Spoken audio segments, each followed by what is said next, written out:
Hello, everybody, and welcome to this episode of Sports Legends of the Carolinas. I'm your host, Scott Fowler, sports columnist for the Charlotte Observer, where I've worked since 1994. And in this podcast, I'm seeking out some of my very favorite sports legends and asking them to tell the stories behind their rise to iconic status. For this interview, we're so happy to have former NFL and NC State star wide receiver Torry Holt. Torry Holt grew up in Gibsonville, North Carolina, starred for the Wolfpack, and was drafted number 6 overall by the St. Louis Rams in 1999. Running down the field, makes the catch. Got it! He's got it! Touchdown! Spectacular play by Torry Holt. A juggling 67-yard bomb. Holt quickly won a Super Bowl as a rookie and became an essential part of an offense called the Greatest Show on Turf. Now 47 years old, Holt has moved back to the Raleigh area where he and his brother Terrence Holt, also a former NFL player, are involved in a variety of business and charity ventures. We caught up with Torry in Charlotte for this interview.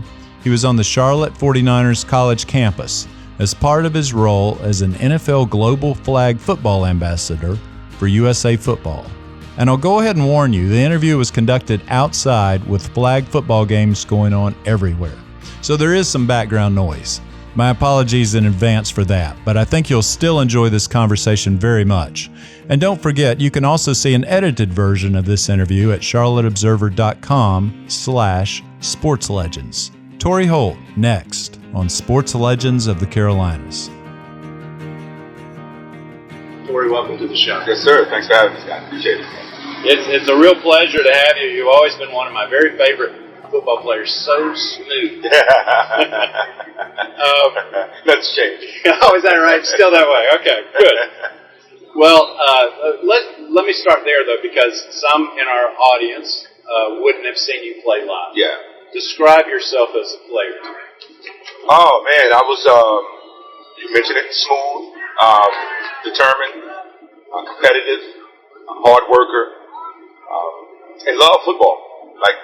And love sports in general, but obviously love football and had a lot of fun, man. I enjoyed competing and having fun and doing what I had dreamed of doing since I was a little kid. I grew up in Gibsonville, North Carolina, running around in the backyard or running around out in the streets, in the neighborhood, throwing the ball up to myself, shooting the basketball, throwing a tennis ball against the apartment buildings where Joyce would come out and say, "Hey, can you stop throwing that ball? I'm trying to watch TV here." But no, just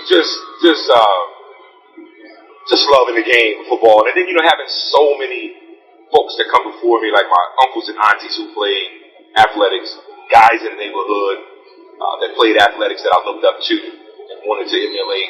And then obviously the guys in the collegiate and the pro level, particularly Tony Dorsett, Art Monk, Jerry Rice, Mike Clips, to give you a name of some guys that I watched and emulated, and wanted to share that experience. Wanted to see what it was to be at that level. So that's me, man. That's me, and again, and really, and was very, very conscious and very aware of sports and what it did for my life, and handling it with care. And now I have an opportunity now to pass down that knowledge of the game that I'm also grateful for as well. Speaking of, we're in Charlotte today, and tell us why you particularly are in Charlotte. Yeah, I'm here with USA Football, promoting flag football, which flag football has taken off. It's at a whole new level now, both men and women.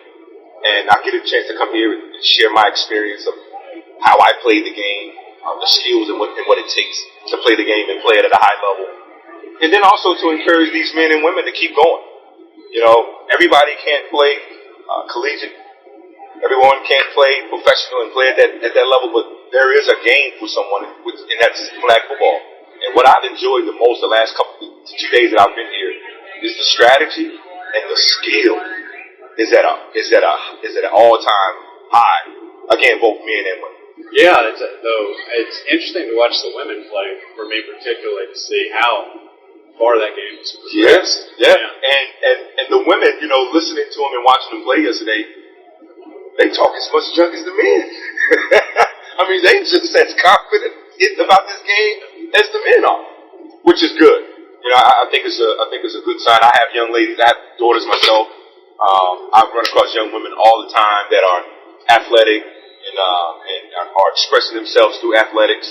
And flag football gives those women an opportunity to do that. Tell me more about growing up in Gibsonville. Small town. Everybody knew each other. A family atmosphere.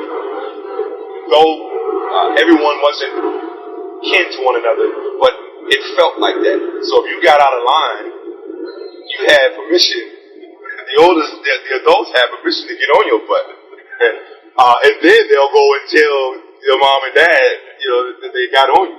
Actually, they will walk you to your mom and dad and say, hey, this is what was going on, and here's what I had to say. Shame. Yeah. But no, a small town, loving town. I grew up pulling tobacco when I was young. I grew up working at Burger King, which is right off of I-40 there. I-85. Gibsonville is near Greensboro? Gibsonville is near near Wisset. Okay. And it's near Greensboro and near Burlington as well. Okay. So a small town, and a humbling experience, man. You know, not growing up in the big city. Obviously, there's some challenges growing up in the country, but we had everything we needed. Like I said, the families were good. My friends and cousins and everybody that I grew up with were all fantastic, and it really made me who I am. Humble beginnings, and I never forgot where I came from. I tried not to forget where I came from. And you know, Gibsonville holds near to my heart. So many lessons from growing up in Gibsonville. You were pulling tobacco, you mean, in the summer? Yeah. So that was when I got around 14, 15 years old, I didn't have a works permit. You know, you couldn't get a works permit until you were 16, I think it was, maybe 15 or 16. So, you know, I wanted some money, I wanted some new cleats, I wanted some new shoes, I wanted, you know, things that most teenagers want. Well, my mom and dad was like, hey, if you want those things, then you need to go out and pull tobacco. You need to find a summer job. So Marty, who was our group leader, who gathered everybody up in the neighborhood, to go out pull tobacco, showed us how to do it. And so I would go out in the summers, 5 hours a day. I was making $5 an hour, so I would come out of there $25, $30, you know, for the day. Put a little bit away, go down to Jack's Barbecue, get me a big boy, some fries and a sweet tea to treat myself for the hard work that I did. And then the rest I would give to my mom, just trying to build up some money, you know, to buy some cleats or to buy some tennis shoes or buy some school clothes or just buy something for myself. And then if my mom or dad, if they needed the money, they could also use it as well. But yeah, that was tough work, but it really shaped and molded me, and it also constantly reminded me that I don't want to do this for the rest of my life. I did not want to pull tobacco for the rest of my life, so I better had make sure that I took care of my grades as best I could, take care of my athletics, and just try to go from there. But tobacco really shaped me and made me the guy who I am now. You literally grew up on Tobacco Road, it sounds like. Yeah, I did. Absolutely. Tell me about your recruitment. It wasn't a straightforward process, right? There was a year in between where you went to a military academy. So I didn't qualify academically coming out of Eastern Guilford High School. And my teachers and parents and friends and family members were telling me all the time, take care of your grades, Torry, take care of your grades. And I'm young, hard-headed, thought I knew everything, and thought that just my athletics alone would be enough, would take me to where I wanted to go. But I quickly got humbled when I didn't qualify academically at Eastern Guilford, and there was no scholarships for me. Here is this talented guy, all conference, player of the year, all these accolades that I was able to garner while playing high school athletics, but I didn't have a home, I didn't have a place to go and continue on those athletics. So I was humbled pretty quickly.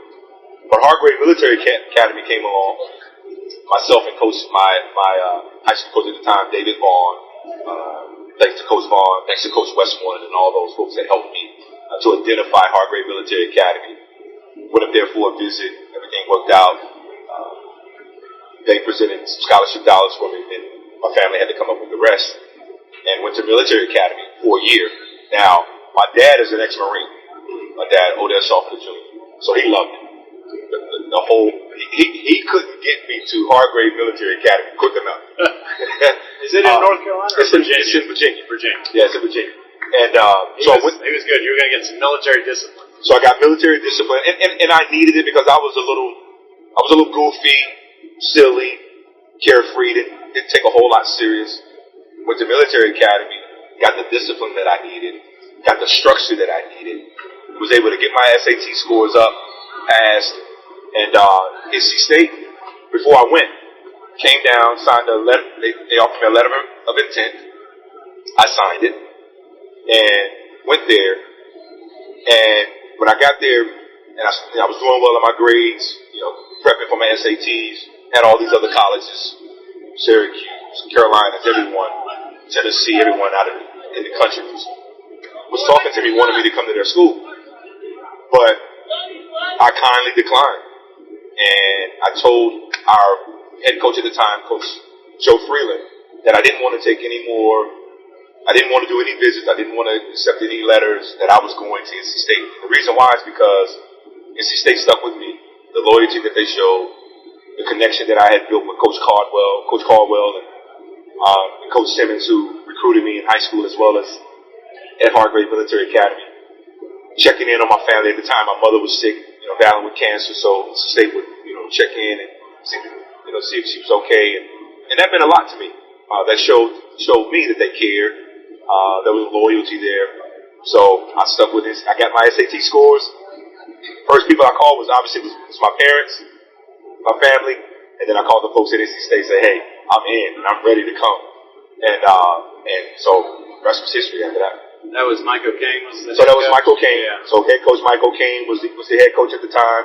Coach O'Kane was so good to us, so good to me, and so good to our family. And I knew I wanted to go play for him. And when I got there, one of the things I also loved about Coach was he had an open door policy. So his door was open. You needed to come in and talk to him about anything that was going on. You could come in and chat with him. And then Coach also would come down in the weight room. He worked out on the Stairmaster. Coach O'Kane had some of the his legs were phenomenal.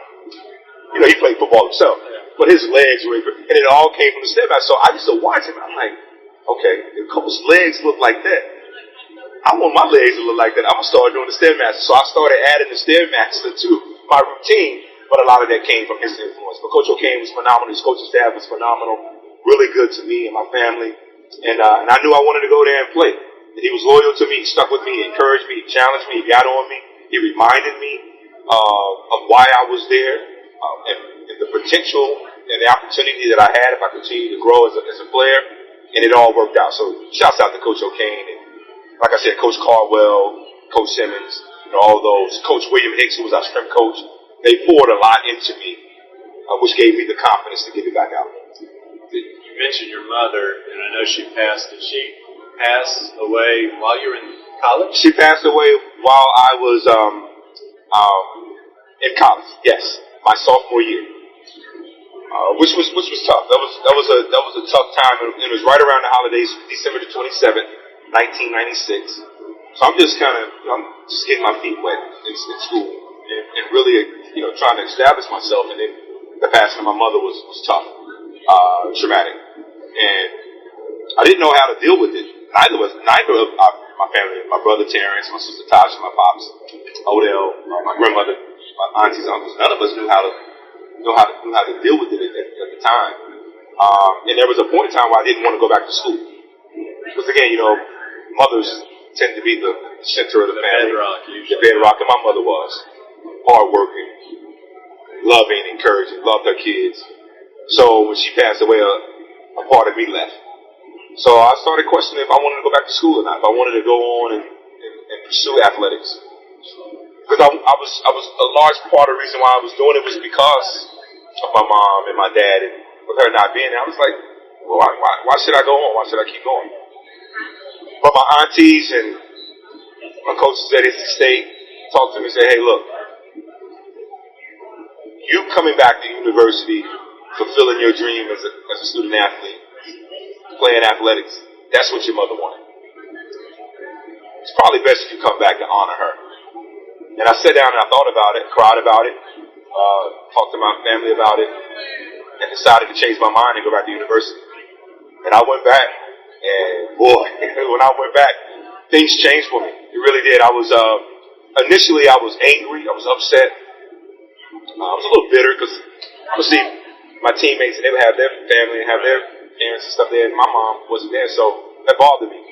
But it also fueled me to really get in the gym more, get in the film room more, listen better, take care of my academics a lot better than what I was doing.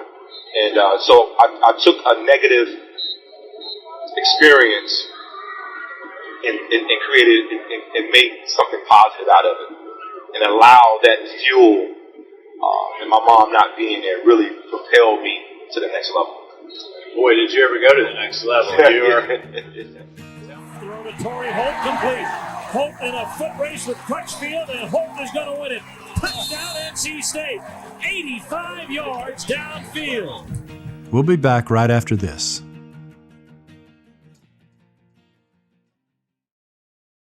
Welcome back. Tell me about what you would consider your favorite game or two at NC State. Oh, wow. I have several, but the two that stick out was, I think it was my sophomore, junior year, we went to Syracuse, played Syracuse. And Syracuse was ragging on us, man. And they wasn't giving us a chance. Heck, I don't even know if we felt like we had a chance. That was Donovan McNabb, Conrad, Donovan Darius. I mean, they were loaded with talent. And we played them, and we kept it close. And it ended up going in overtime. I caught the touchdown in overtime for us to win that game. They didn't call the timeout. Barnett. Got it! Wolfpack win the ball game on a 2-point conversion in overtime. Torry Holt, an incredibly gutsy call. And I remember sprinting down Syracuse's sideline, and I flipped the ball to Coach Pascaloni, I think his name was. I just flipped the ball to him and his team because they was disrespecting us. And I was never a guy who did a whole lot of trash talking or disrespecting my opponent. But that particular day, I had enough. You were tired of it. I was tired of it. And the adrenaline of the game and what had happened. So that's what that was. So that was one. And then obviously the second one is the year we beat Florida State at Carter Finley. The most emotional days of the year when an ACC team takes on Florida State. And amidst the fireworks, here comes the Wolfpack. 60,000, 70,000 was in that. Obviously made their way back to the stadium to see that victory. The year before, I had scored 5 touchdowns, as you mentioned early in the opener. And that game, I had 2 touchdowns. See, they've got to now start thinking it's second and long and start thinking about looking for Torry Holt again. Barnett, there's Holt out there, makes the catch. Holt to the score. Torry Holt to the end zone. They were pivotal touchdowns, really changed and put the game. And the last one that I caught the most really sealed that game. But winning that game in Carter Finley for our fans, for our city, it changed. I think it changed the trajectory of NC State's football because we proved that we could beat the bully. Yeah. That we could beat Florida State back then was the bully. I tell the young guys that are there now at State and young folks that are coming through, look, Florida State is good. They got a lot of talent, and Coach Rober's doing a heck of a job with them. But them teams that we played against, Derek Brooks, Ward Dunn, oh my gosh, all those guys, was a whole nother level of competition, a whole nother level of talent. They were pros. They were just on the collegiate level. They were already pros. So to get that win was huge. Like I said, I thought it changed the trajectory of NC State. I certainly believe it changed the trajectory of our recruiting. We started getting so many other players from around the country wanting to come to NC State. Because I think at that moment they believed that they could win and that they could be good. So those are the two games that stick out to me, but particularly that Florida State game. Oh yeah, that was, and y'all beat them pretty handily, if I remember. Yeah, hadn't they said the year before when you scored the 5? Well, we were way ahead. Right. Wasn't there some disrespect there a little bit? They were well ahead. That they had in like their second, third string play. We heard all kinds of stuff. Yeah. But we came away from that game like, you know what? If we take care of the ball, we get some turnovers, we can beat them. Like, we really felt that. On the way home, we really felt that. And that carried on into the off season, carried on to the summer, carried on into training camp, getting ready for my senior year. And we caught them early. Now, initially, they bombed on us. I think Bernice Cole was called a deep post. The crowd was quiet. And I'm sitting there saying, oh, shoot. There you go. But that went away really quickly because of the confidence that we had gotten the year before and during training camp and in the summer. And we went out there, man, and we handled business. And we caught a flow. And next thing you know, we were up 17-7, I think it was, something like that. And then Jamie threw me a deep post, took us to 24-17 or 24-7, whatever it was. So yeah, to your point, we felt like we beat them pretty handily that day. Our defense was phenomenal. I think they had 5-7 interceptions in that game. So we had a lot of possessions offensively. And then we were rolling offensively. Like, we felt like with the talent that we had, Coach Kaiser called a heck of a game, and we were able to execute. And then Jamie was phenomenal. The offensive line was phenomenal in that game. But I always tell people that was a total team win. I know I received a lot of accolades and a lot of praise for those my junior year and senior year for playing against Florida State. But I always said that was a team win. That my senior year, total team win, both defensively, offensively, and special teams. We played the best football that we could have played collectively, and came out with the win. NC State sitting on a 4-point lead. Play action for Jamie Barnett. Big rush on. Hit as he threw, but it's complete to Holt. Holt all the way in. Touchdown NC State. Touchdown Torry Holt. How did he come up with that football? Let's talk about the pros story in your career there. You were drafted number 6 overall in 1999. As you entered the league, what sort of goals did you have for yourself? Number one was I wanted to prove that I was worthy of being the number 6 pick overall. Because a lot of people in St. Louis didn't know who I was. Being out in the Midwest, they didn't watch football in the South. Right. It was all Michigan, Ohio State, Iowa, all the teams in the Midwest. So a lot of people was like, who is he? Who is this kid from? How do you spell that name? Right. From where? Where is he from? So I wanted to prove early on that I was worthy of the number 6 pick. And then I wanted to prove to the folks in St. Louis that I could play. And that was on my mind all the time. And it was, so my conversation with my agent was, look, I want to try to get my deal done as quickly as I can. A fair deal, good deal. Because I want to get in, I want to be at camp. Because I want to be able to pick up the offense. I want to be able to get with my teammates. I want to be able to get involved, get immersed in the culture. And that all happened. And I was able to pick up the playbook fairly quick, which allowed me to play faster, really showcase my skills pretty quickly. And I just remember in training camp, man, just going at it, man, just competing and just having a good time and making plays. And Ray Agnew, who was a former NC State, who's mentor of mine and still a good friend of mine, love Ray to death. And he would come to me and say, on the low key, say, hey, Torry, look, a couple of the veterans are saying, this kid, this was play. And that just gave me confidence. It's just giving me the fuel that I needed to go out and prove my worth. But that was the thing that was on my mind, was proving that I was worthy of being 6th pick overall, proving to the folks in St. Louis that I could play, and then more importantly, proving to my teammates that I could play and that I was a good teammate. Though I was a rookie, I can take direction. I'm a team player, but I can play. Warner back to throw, under pressure, throws the end zone, touchdown Rams, Torry Holt. And I think I was able to win them over in my rookie year, particularly in training camp. And then, as a rookie, they used to haze us back then. Oh, I bet. What'd they do to you? They don't do any of that now. Yeah, no. They used to tie guys up to the goalpost, put the water down your pants, put icy hot in your jock strap. We had all that stuff happen.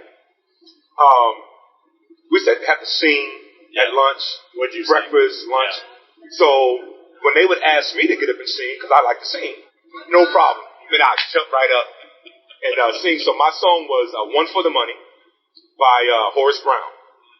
And I sang that at lunch one day. Do a little of it now? M-O-N-E-Y, it's all good with me. Finally I can afford a life of luxury. So that line in itself, that's awesome. They all stood up. I knew I had them. They all stood up. I finished the song, and they never asked me to sing again. Oh yeah, because it didn't bother you. It didn't bother me. Yeah, they didn't. So they was, for one, they was like, he's a confident kid. Yeah. He doesn't mind performing in front of his teammates. He doesn't mind taking direction. And he's pretty damn good as a player and a singer. I mean, what a team. You were joining there, too. I mentioned Ray Agnew, who's a mentor of mine, still is. I love him to death. Kurt Warner was there. Kurt wasn't playing at the time. Trent Green was awesome. He was our starting quarterback. Marshall Faulk, Adam Timmerman, Orlando Pace, Isaac Bruce, Ricky Prohl. I mean, I had so many good veterans to show me how to be a pro on the offensive side of the ball as well as the defensive side of the ball. And then our coaches, Coach Frank Gantz, Coach Marks, Al Saunders, who was my position coach, great positional coach, great coach. And then Dick Vermeil, who oversaw everything. And the environment that Coach Vermeil and the culture that he had established there, though they wasn't winning, was great because the veterans led everything. They ran the show. So again, for me, it was all about making sure that I had the respect of the veterans, because again, that gave me the confidence to go out and play at a high level fairly quickly. When you raised your hands there, I noticed your finger. Is that from catch, or what did you break it? So what's going on? Catching balls over the years. Yeah. So it's 2005, 2006, we're playing the Pittsburgh Steelers. I'm blocking the Shea Townsend. Marshall is coming. Shea went to get away. My finger got caught in his jersey. It popped out. I popped it back in. I was known for that. Popped it back in, ran over to the sideline, taped it up, ran back in and played the game. So just over the years, that was 2005. So I went on and played another 6 years with those dislocations. So I've had so many, there's no ligaments in this finger now. So gravity is naturally pulling it to the left, so that's why it is the way it is. But I say this is my battle wound. I can have surgery on it, but I'm tired of surgeries. I've had so many surgeries, knees, shoulders, fingers. I got 2 screws in this particular arm. So it is the way it is now. So you joined that, to get back to the Rams, but it was your first year, right, that you guys won the Super Bowl? Yeah. And Warner took over mid-season or something? So Warner took over. So Trent got hurt in the second, third preseason game. Oh, okay. And then that's when he had the whole season. Kurt came on. Right. And then it just took off. And when he stepped in, we didn't skip a beat. Yeah. And I think a large part of that is because Kurt was ready. Yeah. Certainly we were ready. Had the skill. His Arena League football skill set fit the type of offense that we ran, because it was all about time and precision, getting the ball out quick, throwing the ball to spots, throwing it deep. Kurt had one of the most beautiful deep balls that I've ever seen in my life. And then he also had the talent around him. Marshall, Isaac, myself, Arthur King, Ricky Prohl, Orlando Pace, Adam Timmerman. We were loaded with talent. So he was immersed with guys who thought the way that he thought and played at the level that he could play at. We all played at a very elite level. So it was a perfect marriage. But my rookie year was special. Making it to the Super Bowl in my first year, having success in that Super Bowl game, I'm thinking to myself, Scott, this is how it's going to be every year. I bet. Well, you had a 100-yard game in the Super Bowl and won it. Yeah. As a rookie, you probably thought you were going to win 5 of them or something. I'm like, we're going to win several of these. Yeah. When you're thinking about the talent we had, London Fletcher, Leonard Little, Kevin Carter, on the defensive side of the ball, Keith Lau, Todd Light, Dre Bly, Dexter Clean, I go on and on. There's talent all over the field. I'm thinking like, okay, I can get used to this. My second year, I was humbled pretty quickly because things changed. Free agency, you know, guys may not be as motivated as they were prior years. Teams get a beat on you, need a little bit of luck. We wasn't getting that kind of luck, so it was different. But ended up going back my third year, going back to another Super Bowl. I'm saying, okay, this is what I'm saying to myself. Okay, this is what I thought it was going to be like. But no, I played in 2 Super Bowls in 3 years, and I never made it back. I never made it back to the Super Bowl. I played 11 years in the National Football League, and out of those first 3 years, I made it to 2 Super Bowls, and after that, I never made it back. So I say all that to say I'm glad that I was in the moment the year that we won, and I was in the moment the year that we lost. I can sit here and honestly say to you I have no regrets. I don't sit around and say, man, I wish I would have did this better, or I wish I would have done that. I did it. I did it all, and I try to do it all at a high level and do it all with the thought that, hey, yes, I want to get back here every year, but there could be a chance that I don't, so let me enjoy it. Let me not take anything for granted. And I didn't. So I can sit here with confidence and say, in both of those Super Bowls, I didn't take anything for granted. I enjoyed every minute of it. Bulger fires left side. Torry Holt, acrobatic catch. Touchdown, St. Louis. We'll be back right after this.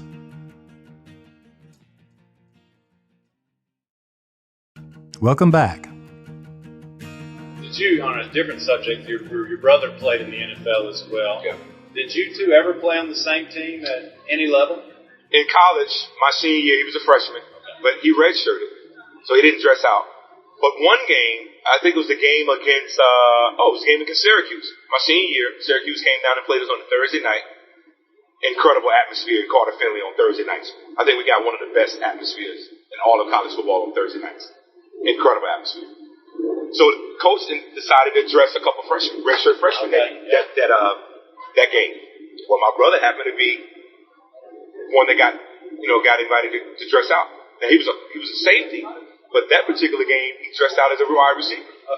So he was in the receiver line with me as we were warming up and getting ready for the game. Nice, yeah. The whole time, man, I'm choking up the whole time, in tears the whole time. Just watching him, seeing where we come from, watching him as a young kid, seeing his development, and then being out there on the field with him at the same time was special. That was really, really, really special. And then he went on and had a hell of a collegiate career, went on and got drafted in the 5th round to the Detroit Lions. That was my senior year, his redshirt freshman year with the time when we were together. You have a number, you mentioned the great Rams teams and all those great players, and you have made the North Carolina Sports Hall of Fame, NC State's Hall of Fame, many, many Hall of Fames. The Pro Football Hall of Fame has eluded you.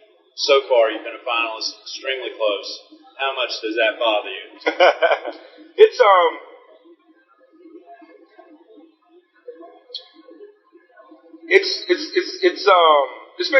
challenging. It is. Just being transparent, being very candid with you. It has its challenges.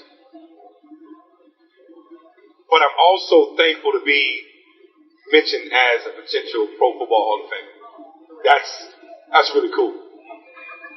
There's been 20+ thousand men that's played our game. I think there's 370 some now, I think, that's crossed the finish line in our Pro Football Hall of Fame. That's an elite group. That's tiny. So to be a finalist 4 years in a row, it's really cool. But I'm ready, man. I feel like it's my time. I feel like I've earned the opportunity to be voted in as a Pro Football Hall of Famer. And the reason why I say that is because of the responses that I get from guys that are in the Pro Football Hall of Fame and then the guys that I played against. The respect that we show one another, the respect that they have for the way that I played the game. I'm in the North Carolina Sports Hall of Fame, as you mentioned. I'm in the Guilford County Sports Hall of Fame. I'm in the College Football Hall of Fame. And a large part of that, large reason for that is my teammates. Always give shout out to my teammates. Always give thanks to my teammates and to my coaches that helped me get to that point. It's the same thing with the Pro Football Hall of Fame. Great teammates that pushed me, showed me how to do it the right way. Great coaches, great competitors in the National Football League. But I was able to do it for a decade. I was on the all-decade team. I got some records still hold in the National Football League that no one has ever done before. I think I was like the fastest 10,000 yards ever in the league. Had 7 consecutive 1,300-yard seasons. That's amazing. I can go on in regards to the numbers and stats and accolades, but I think for me, getting the respect and the love and the appreciation from the guys that played the game, and more importantly from the guys that are considered the elite, which is the Pro Football Hall of Fame, is great. Now, once my name is called, if that gold jacket is put on, that will be the best feeling ever. And I've had some great moments, seeing my kids born, beating Florida State, as I mentioned earlier, winning the Super Bowl, becoming all-pro, becoming all-decade. All those things are great. But to be able to one day have the opportunity to put on that gold jacket, it takes me back to Gibsonville. It takes me back to Fuller Tobacco. Yeah. It takes me back to our recreation director, James Smith and Roy Williams. It takes me back to my first coaches, Scott and all those guys. My high school coaches, my college coaches. It'll be for them too. Well, it's going to happen. It's just a matter of time. I know it must be frustrating. Yeah, it's times, and particularly early on when I was first thrust into this, the early stages of the hall, it was frustrating because I didn't know the process. But now, understanding and learning more about the process, having that open dialogue with my presenter, Howard Balzer, having open dialogue with others that are involved with the Pro Football Hall of Fame to allow me to understand how the process works, has allowed me now to have a sense of resolve, calmness about how the process works. And I just got to sit back and trust the process. I got to allow the process to happen. But I think I have enough people that are championing for me. I need a few more because this past year was the first year that I had been voted down to the final 10. So that tells me. So I'm right there. My presenter and Howard and I, we've been talking. So I'm right there. Now I got to get a few more folks to give me a few more votes to get me across the finish line. It's like beating Florida State. You almost get there. Almost get there, right? You're going to do it one day, probably handle it. Yeah. Tell us about what you are doing now with your brother and in Raleigh, and I believe you're involved in some things in Charlotte as well. Yes. Give me a sense of Torry Holt today. Torry Holt today, husband, father, man of faith, businessman, philanthropist as well, and really, really thankful and fortunate to be in business with my brother. I think that's really cool. And he's our leader. He's the president of Holt Brothers Inc. And Holt Brothers Inc. consists of Holt Brothers Construction, all commercial construction, Holt Brothers Foundation. Our foundation supports young kids with a parent or guardian that's battling cancer. All of us can resonate with that. We either have someone or know someone that's battling with cancer. Holt Brothers Football, which we put on football camps. We've had 7-on-7 tournaments. But that's Torry Holt today. NFL Legends community, helping our current and former players, particularly our former players with their transition from the game of football. My job as an NFL Legends coordinator is to keep our former players engaged, active with their former teams. So I'm really excited about that. Been doing that now for 5-6 years now. And then recently becoming the USA Football Global Flag Football Ambassador. Yeah. So I wear a number of hats. A lot of hats. But all things that I enjoy doing, so it doesn't feel like work. I'm able to make an impact with our construction company on the state in terms of infrastructure. Seeing the buildings and seeing the things that we're involved in is really, really cool. I never thought in a million years that I would be involved in construction. But seeing the impact that we have on the state, the infrastructure is really cool. Our foundation piece gives us an opportunity to serve our community. I firmly believe that we're all here to serve at some capacity. It's up to you on how you want to do that. It's kept me sane. It's kept me humble. It's kept me active. It's kept me engaged. It's kept me in shape. It's kept me enthused. And it gives me an opportunity to come around with football, be around these young folks, and talk about football, but not only that, but talk about life. Because often they ask, well, what are you doing now?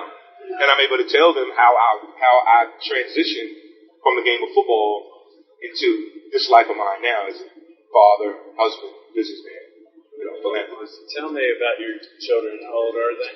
So I have 3 kids. They're all at NC State. There you go. Go Pack. We all go to NC State. Go Pack. My son Braden is the oldest. He's 22 years old. He's in the civil engineering department at NC State. I have 2 daughters, Torry Brianna, who's a rising junior. She's on the soccer team at NC State. She's studying sports management and communications. And then my youngest daughter, Brooklyn, is a rising sophomore. She just finished her freshman year. She's also on the soccer team. I got 2 daughters that are playing on the soccer team at NC State. My youngest daughter, Brooklyn, started 17 games last year as a freshman. Was first team All ACC academics. So very talented young lady. And I get an opportunity to travel around and see them play, soccer on the collegiate level. As the rest of the other football, right? Yeah. The other football, right? The others will say the most important football. right. Yes. But yeah, those my 3 kids, and like as I mentioned, my wife went to NC State as well. I met her at NC State. She played soccer. Wow. So you guys really do bleed red. Yeah. So we bleed red. We bleed red. My brother is married as well. His wife went to NC State. So it's a family affair.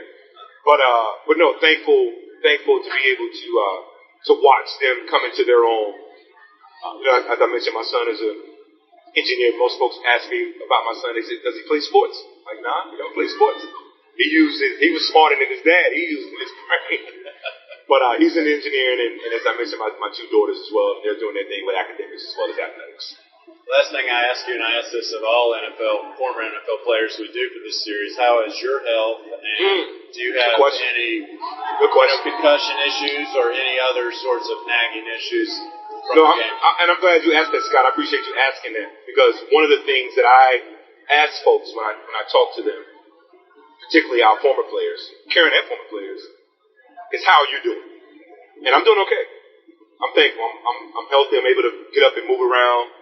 Now my knees and my back and my hands and stuff sometimes give me issues, but that's just from the wear and tear of playing in the National Football League for 11 years, for over a decade, and the physicality that comes with that. But I'm able to move around. I'm healthy. I don't have to say this, but I just had my colonoscopy. Oh, good for you. Yes. And that was clean. Yeah, great. So now I'm a big advocate of encouraging other men, particularly men of color, to go and make sure that they're taking care of their colonoscopy, make sure that they're taking care of their prostates and all that kind of stuff. But for the most part, no, I got a pretty clean bill of health, and my goal is to keep it that way. And I try to make sure that I take care of my diet, try to exercise, try to make sure that I take care of my mental health as well.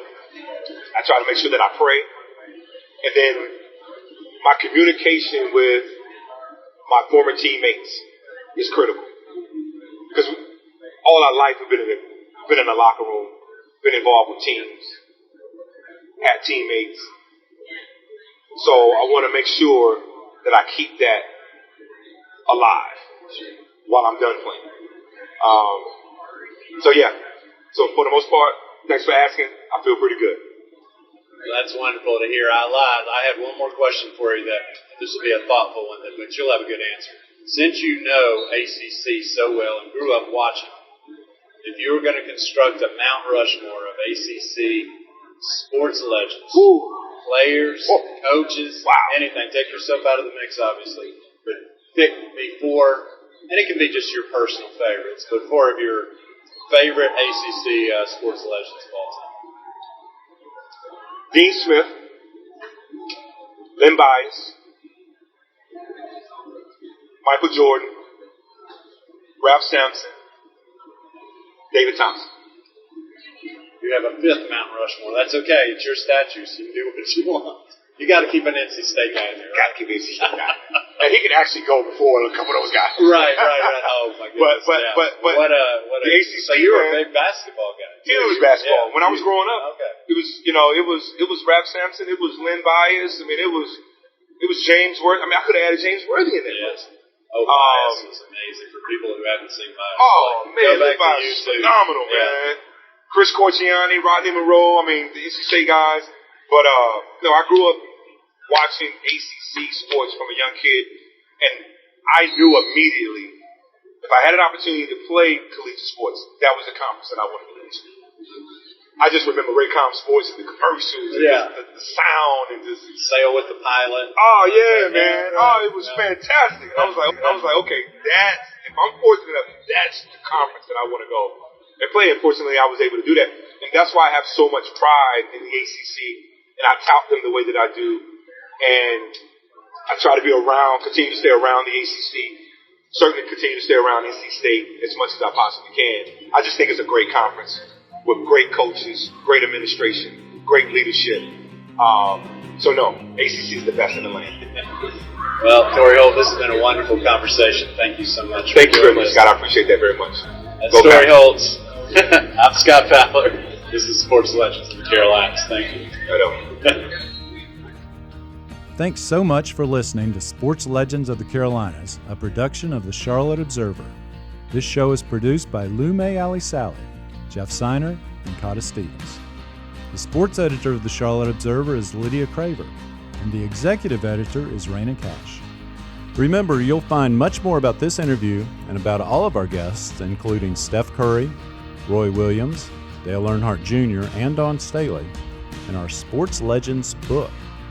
Pre-order your copy now at sportslegendsbook.com. For lots more sports content and to continue supporting this kind of work, please visit charlotteobserver.com and consider a digital subscription. And connect with me on Twitter at Scott_Fowler or email at sfowler@charlotteobserver.com. See you next time.